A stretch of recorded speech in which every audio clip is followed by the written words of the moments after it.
नमस्कार, ANB news देख रहे तमाम दर्शकों का स्वागत है। मैं हूं आपके साथ मनप्रीत कौर और आप देख रहे हैं अपनू उत्तराखंड। बुलेटिन की शुरुआत करेंगे इस वक्त की अहम खबरों से। मुख्यमंत्री पुष्कर सिंह धामी ने शुक्रवार को विनोद नगर वार्ड स्थित श्री बद्रीनाथ मंदिर में श्रीमद् भागवत महापुराण ज्ञान यज्ञ आयोजन समिति द्वारा आयोजित श्री राम कथा के 18वें धार्मिक महाआयोजन में प्रतिभाग किया। इस अवसर पर उन्होंने श्री राम कथा सुनी। श्री राम कथा का वाचन भगवताचार्य डॉक्टर गीताराम त्रिपाठी द्वारा किया गया। मुख्यमंत्री ने कहा कि यह उनका सौभाग्य है कि आज उन्हें श्री राम कथा का साक्षी बनने का सुअवसर प्राप्त हुआ है। उन्होंने कहा कि भगवान श्री राम का पूरा जीवन एक दर्शन है। यदि हम उनका अनुसरण कर जीवन मार्ग पर कुछ कदम भी चल पाए तो इस जीवन को सार्थक बना लेंगे। पिता से वनवास पाया तो उन्होंने बताया कि एक पुत्र का धर्म क्या होना चाहिए। भरत को गले लगाकर उन्होंने बताया कि एक बड़े भाई का धर्म क्या होना चाहिए। केवट और सुग्रीव से मिले तो उन्होंने बताया कि एक मित्र का धर्म क्या होना चाहिए। जब रावण से आमना सामना हुआ तो भी उन्होंने बताया कि शत्रुता के बावजूद हमें कैसे धर्म का पालन करना चाहिए। जब राम राजा बने तो भी उन्होंने बताया कि एक राजा का धर्म क्या होना चाहिए, इसलिए वो मर्यादा पुरुषोत्तम कहलाए। और आज भी हम कोई चाह रखते हैं तो राम राज्य की चाह रखते हैं। मुख्यमंत्री ने कहा कि भगवान राम के जीवन की एक एक घटना और उनका प्रत्येक निर्णय हमें एक आदर्श व्यक्ति बनाने के लिए काफी है। राम शांति के भी स्वरूप है और शक्ति के भी। उन्होंने कहा कि यह हमारे लिए बड़े सौभाग्य की बात है कि हम सभी 22 जनवरी को उस घड़ी के साक्षी होने जा रहे हैं जब रामलला अपने जन्म स्थान में विराजमान होंगे।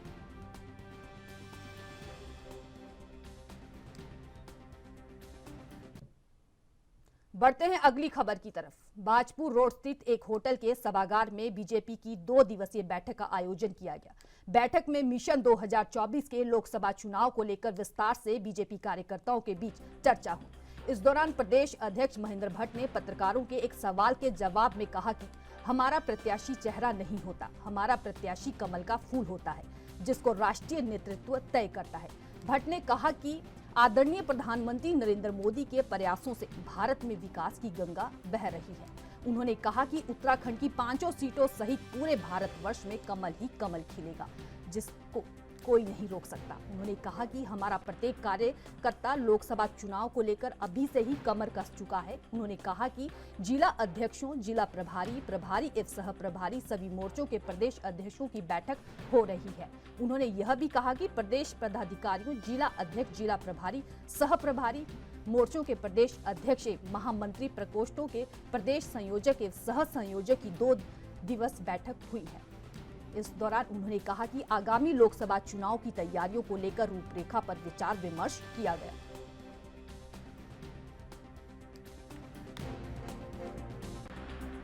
आज चौथा दिन है और लोकसभा चुनाव की दृष्टि से पार्टी की जो कार्य योजनाएं हैं उस पर लेकर हम विस्तार पूर्वक बैठक में चर्चा कर रहे हैं।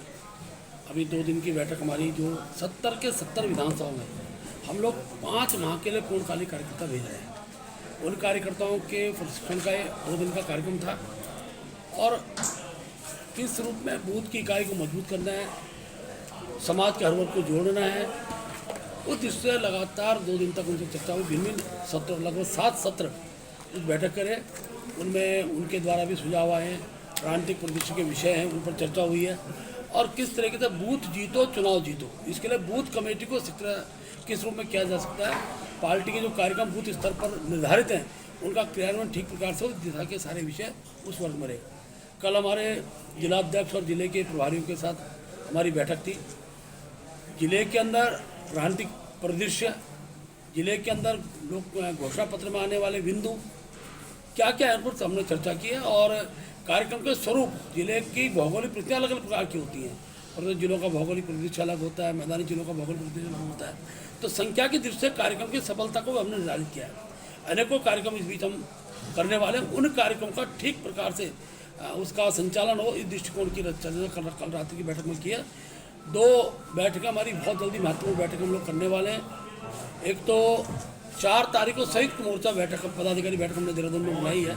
संयुक्त मोर्चा बैठक से मेरा आशा है कि हमारे जो 7 मोर्चे हैं, 7 मोर्चों के पदाधिकारी आएंगे और हर मोर्चे के कार्यक्रम की श्रृंखला उसमें कुछ आज पदाधिकारी बैठक में तय करेंगे, उसका क्रियान्वयन उस बैठक में हो जाए उस दृष्टि हमने बुलाई है। 7 तारीख को लोकसभा चुनाव की योजना बैठक, जिसमें हमारे सभी प्रदेश सरकार के मंत्रीगण, हमारे पूर्व मुख्यमंत्रीगण, हमारी पार्टी कोर टोली, इनके साथ हमारे प्रभारी दुष्यंत गौतम जी, सह प्रभारी रेखा वर्मा जी और राष्ट्रीय मंत्रियों में, राष्ट्रीय केंद्रीय पदाधिकारियों में कोई न किसी का उस बैठक में आना होगा। लोकसभा का बजट का विषय की चर्चा हो सकती है। लोकसभा जनसभाएं कहाँ कहाँ क्यों नहीं है, किस नेता की जनसभा किन स्थान पर की जा सकती है, विधानसभा के अंदर सामाजिक दृष्टि से किन नेताओं को हम बुलाएंगे, इस सारे विषय का आज के राजनीतिक परिदृश्य पर उत्तराखंड में किन किन विषयों पर हम लोग फोकस कर सकते हैं, विरोधी दल द्वारा जो चीज़ें तय हो रही हैं उनका काउंटर किस रूप में किया जाता है, इन सारे विषयों की। बढ़ते हैं अगली खबर की तरफ। कांग्रेस के स्थापना दिवस के मौके पर कांग्रेस ने हरिद्वार में कोतवाली पर प्रदर्शन किया। पिछले दिनों हरिद्वार कांग्रेस के ऑफिस को कोर्ट के ऑर्डर पर खाली करा दिया गया था। हालांकि कांग्रेसी नेता ऑफिस पर कब्जा किए जाने का आरोप लगा रहे हैं।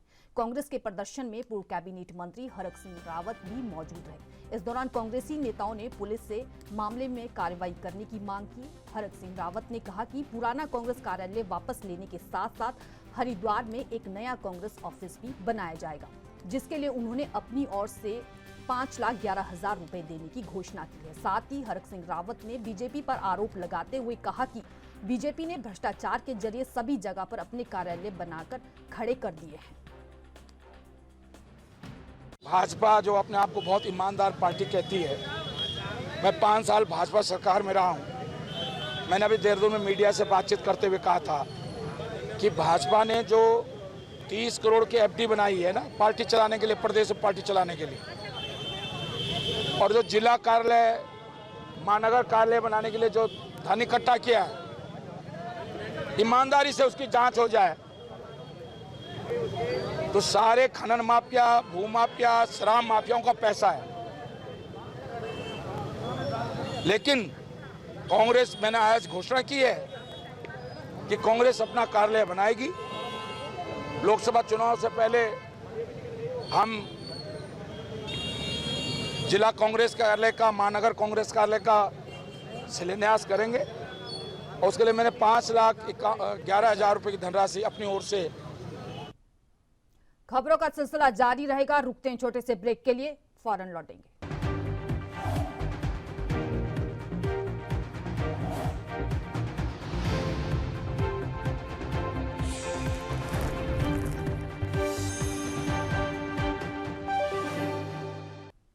ब्रेक के बाद एक बार फिर से स्वागत है। बढ़ते हैं अगली खबरों की तरफ। उत्तराखंड एवं उत्तर प्रदेश में बसे बंगालियों के अनुसूचित जाति की मांग को लेकर बंगाली महासभा द्वारा आयोजित सभा के उपरांत महासभा के प्रदेश अध्यक्ष राजकुमार शाह ने प्रेस वार्ता कर कहा कि जाति के इस मुद्दे को लेकर इस बार हमने सही दरवाजा खटखटाया है। उम्मीद है इस बार मुद्दा हल हो जाएगा और बंगालियों की 3 उपजातियों को अन्य राज्य की तर्ज पर अनुसूचित जाति का दर्जा मिल जाएगा। आपको बता दें कि उत्तराखंड बंगाली महासभा के नेतृत्व में अनुसूचित जाति की मांग को लेकर खुदीराम बोस स्टेडियम में सभा का आयोजन किया गया, जिसमें उत्तराखंड सहित उत्तर प्रदेश से सैकड़ों की संख्या में बंगभाषी सभा में पहुंचे। यहां पर बतौर मुख्य अतिथि पहुंचे राष्ट्रीय अनुसूचित जाति आयोग के अध्यक्ष अरुण हालदार के समक्ष मुद्दे को रखा गया, जिसके बाद उन्होंने आश्वासन दिया है कि अनुसूचित जाति का दर्जा दिलाने का प्रयास किया जाएगा।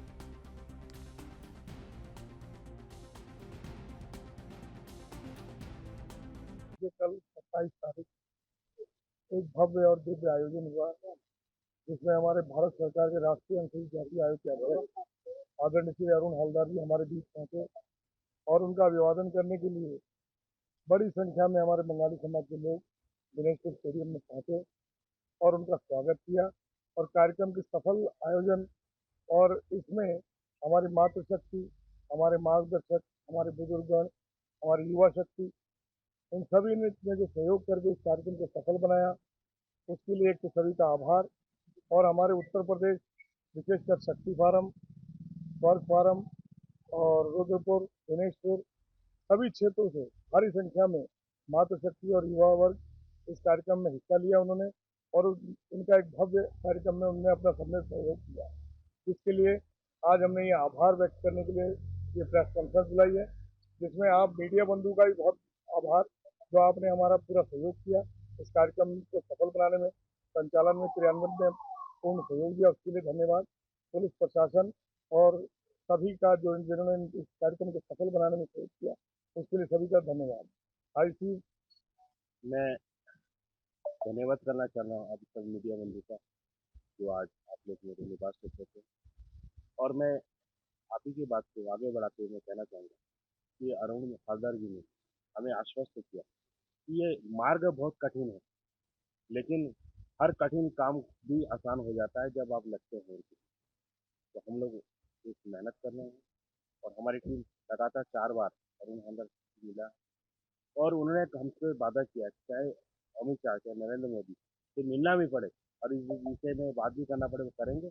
और हम उनको लेके आगे बढ़ रहे हैं। तो कहीं ना कहीं हमारी मांग को देखते हुए हमारी साथ देंगे और हमारी मांग को पूरा करेंगे। और जो लोग हमारे खिलाफ बयानबाजी कर रहे हैं उनको भी साधुवाद करता हूँ कि उन्होंने, क्योंकि कहते हैं ना कि जब विपक्ष में कोई आता है तो काम करने से मजा आता है। उनका कहना उचित है, क्योंकि उन्होंने काम कर नहीं पाए तो वो बयानबाजी तो करेंगे। तो हम उनको साधुवाद करते हैं कि आपकी वजह से हमारा ये कार्यक्रम सफल हुआ है और मैं उन लोगों को भी धन्यवाद करना चाहता हूँ। बढ़ते हैं अगली खबर की तरफ। काशीपुर के कोर्ट रोड स्थित राशन कार्यालय में नगर के समस्त राशन डीलरों ने 1 जनवरी 2024 से पूरे देश के साथ काशीपुर में राशन वितरण कार्य बंद हड़ताल करने का निर्णय लिया गया है। इसी के साथ ही पूर्ति निरीक्षक अल्पना बजाज को मांगों का एक ज्ञापन भी सौंपा है। इस दौरान अध्यक्ष विनोद सारस्वत ने बताया कि कई वर्षों से विक्रेताओं द्वारा मानदेय आय गारंटी दिए जाने की मांग की जा रही है, जिसे सरकार व केंद्रीय खाद्य मंत्रालय विभाग द्वारा हमेशा अनदेखा किया गया है। उन्होंने कहा कि शीघ्र विक्रेताओं को मानदेय दिए जाने की व्यवस्था की जाए। कोरोना काल में वितरित किए गए प्रधानमंत्री गरीब कल्याण अन्न योजना की लंबित धनराशि का भुगतान शीघ्र किया जाए। उन्होंने कहा कि मुख्य मांगों के अलावा राष्ट्रीय संगठन द्वारा कुछ अन्य समस्याओं पर भी देशव्यापी हड़ताल का आह्वान किया गया है। उन्होंने सख्त लहजे में चेतावनी दी है कि अगर मांगों को शीघ्र पूरा नहीं किया जाता है तो काशीपुर नगर इकाई के सरकारी सस्ता गल्ला विक्रेता भी 1 जनवरी 2024 से हड़ताल में शामिल हो जाएंगे, जिसकी समस्त जिम्मेदारी शासन की होगी।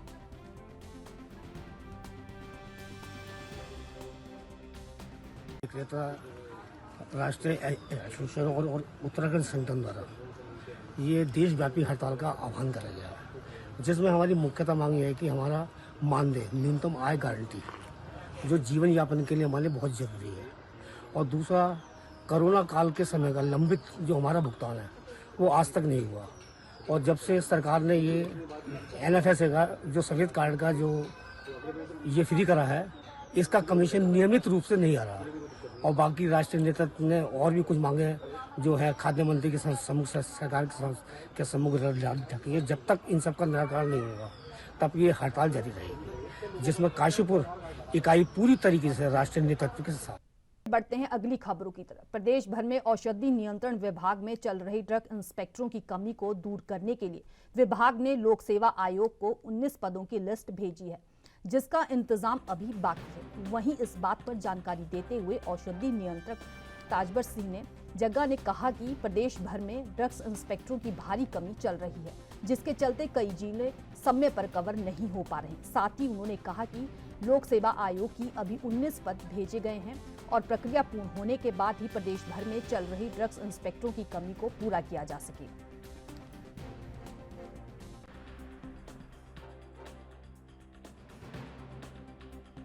बहुत शॉर्टेज है। अभी हमारे पास केवल 5 इंस्पेक्टर काम कर रहे हैं पूरे प्रदेश में, और लोक सेवा को 19 पद भेजे गए हैं। तो जैसे ही आता है तो हम उसमें थोड़ा सुदृढ़ हो जाएंगे। फिर हमारे पास अभी क्या है कि इंस्पेक्टर के पास पूरे डिस्ट्रिक्ट है, 3-3, 4-4 डिस्ट्रिक्ट ओवरलोडेड है, तो हर डिस्ट्रिक्ट को जाना पड़ता है, वोट केसेज और इस सब में।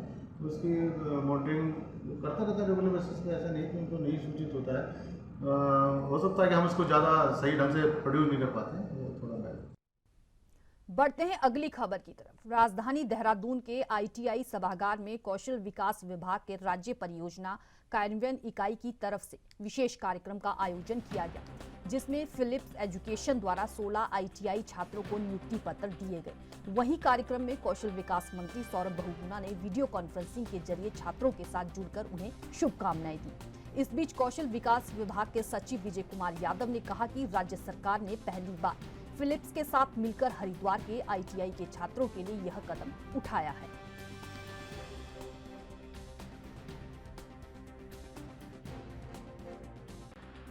ये आज 16 लोगों को दिए गए हैं। बेसिकली स्टेट गवर्नमेंट ने पहली बार फिलिप्स के साथ हमारी जो हरिद्वार की ITI है वहाँ पर हम लोगों ने सेंटर ऑफ एक्सीलेंस खोला, मैन्युफैक्चरिंग अन्य विंग में।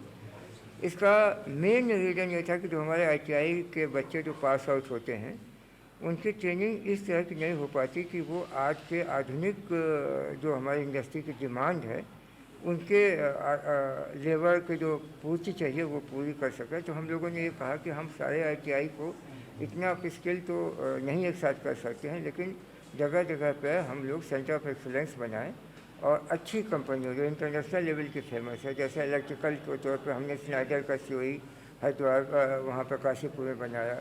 फिलिप्स के सहयोग से COE हमारा हरिद्वार चल रहा है। हम आगे सहजपुर में भी 9 ब्रांचों की COE खोलने जा रहे हैं। तो ये पहला बैच है जो ट्रेंड हुआ। और सबसे हमें खुशी इस बात की है कि जब हमारे ITI के बच्चे पास आउट होते थे तो उनको इंडस्ट्री में सैलरी 8,000 से लेकर 10,000 रुपये तक मिलती थी, मगर जो हमारे पहले बैच के बच्चे हैं उनको मिनिमम सैलरी 20,000 और 22,000-24,000 सैलरी पर बच्चे जा रहे हैं। तो ये हमारे लिए भी खुशी की बात है। मैं फिलिप्स के लोगों को काफ़ी धन्यवाद देता हूँ, उन्होंने बच्चों के साथ अच्छा वर्क किया और उनके प्लेसमेंट को इंश्योर किया। सर इसके साथ सबसे पहले तो सबसे एक इंसानी प्रवृत्ति रहती है, बदलाव किसी को कोई करना भी नहीं चाहता और उसके लिए पहल करना सबसे ज़्यादा मुश्किल होता है। उत्तराखंड स्टेट गवर्नमेंट ही एक पहली स्टेट गवर्नमेंट थी जिन्होंने ये पहल की कि बच्चों को अगर हमें अपस्किल करना है, खाली उनको टेक्निकल स्किल्स के अलावा उनकी ओवरऑल पर्सनालिटी डेवलपमेंट में भी ध्यान दिया जाए, ताकि ये बच्चे एक छोटे 2-4 रोल्स में जाने की बजाय एक बड़ी तरीके से अलग अलग रोल्स में, अलग अलग वर्टिकल्स में, सेल्स, मार्केटिंग, डेवलपर, डिज़ाइनर, उसमें जा सकें। और मुझे बहुत खुशी है 3 महीने बाद जो हमारा प्रोग्राम पहला बैच जो ख़त्म हुआ है उनमें से जब बच्चों का इंटरव्यू हुआ तो एक बच्चा 2 से 3 कंपनियों द्वारा सेलेक्ट किया गया। और कुछ कंपनियों ने हमें ये बोला कि आप बैच ख़त्म होने का इंतज़ार मत कीजिए, हमारे पास पहले बच्चों को भेज दीजिए। हमें उनको रिक्वेस्ट करना पड़ा, एक हमें लास्ट में हमें 2-4 को नाराज़ भी करना पड़ा कि हम आपके पास नहीं भेज पा रहे हैं क्योंकि बच्चे की अपनी चॉइस है। और मुझे लगता है सबसे ज़्यादा खुशी इसी बात की है कि जो उत्तराखंड के बच्चे हैं, अगर उनको एक छोटी जगह से निकलकर एक बड़े शहर में एक काम करने का मौका मिल रहा है, उसमें उनकी प्रगति नहीं होगी। आज ये 13-16 बच्चों को ऑफर लेटर्स मिले नहीं हैं, आज उनके साथ साथ जुड़े हुए हर परिवार के 5 से 6 लोग, यानी तकरीबन 100 लोगों की जिंदगियां आप ये कह सकते हैं कि एक नए दिशा की तरफ जा रही हैं। जिस फिलहाल मेरे साथ अपनू उत्तराखंड के स्पेशल बुलेटिन में इतना ही। तमाम अहम खबरों के लिए देखते रहिए ANB न्यूज़। नमस्कार।